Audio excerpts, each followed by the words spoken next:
Hi everyone. Previous question పేపర్లో నుంచి maths question discuss చేస్తున్నాం. Question number 95. Which of the following do not indicate the probability of an event? క్రింది వానిలో ఏది ఒక ఘటన యొక్క సంభావ్యతను సూచించదు. ప్రాబిలిటీ అంటే ఏంది? ఒక ఈవెంట్ జరుగుతుందా జరగదా, జరిగేదానికి ప్రాబిలిటీ, జరిగిన దానికి ప్రాబిలిటీ. సో జరుగుతుంది అంటే ప్రాబిలిటీ 1, జరగదంటే ప్రాబిలిటీ 0. సో 0కి 1కి మధ్యలోనే ఉంటుంది ప్రాబిలిటీ, 1 దాటి ఉండదు అనమాట. కాబట్టి ఫస్ట్ ఆప్షన్ ఏంది? 3/4 అంటే 0.75, 1 లోపలే ఉంది. సెకండ్ ఆప్షన్ ఏంది?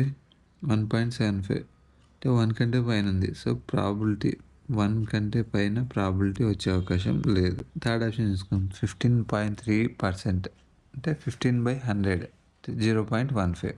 సో 1 కంటే లోపలే ఉంది.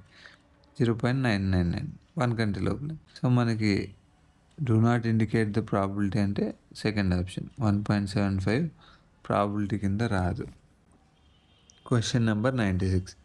If A line intersects 2 concentric circles with center O at ABCD respectively, then O కేంద్రంగా గల 2 ఏక కేంద్ర వృత్తాలను ఒక రేఖ వరుసగా ABCDల వద్ద ఖండించినప్పుడు ఆప్షన్స్ ఇచ్చినాడు.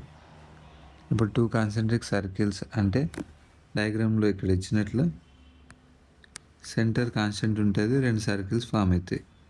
ఆ సర్కిల్స్ రేడియస్ డిఫరెంట్ ఉంటుంది. ఇప్పుడు ఒక లైను ఆ 2 సర్కిల్స్ని ఇంటర్సెక్ట్ చేసింది ABCDల దగ్గర.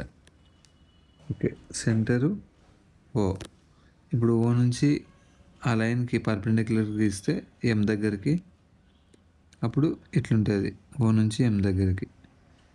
ఇప్పుడు ఏంది? చిన్న సర్కిల్కి BC కార్డ్ అవుతుంది.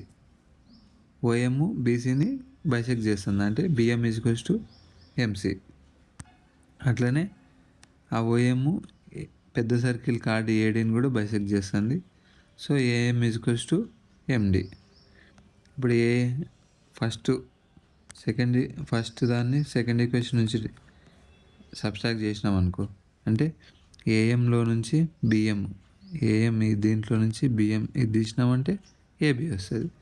అట్లనే MD నుంచి MC తీసినామంటే CD వస్తుంది. So subtracting 2 from 1 we obtain. Second equation నుంచి ఫస్ట్ ఈక్వేషన్ తీసేసినామంటే AB = CD వస్తుంది.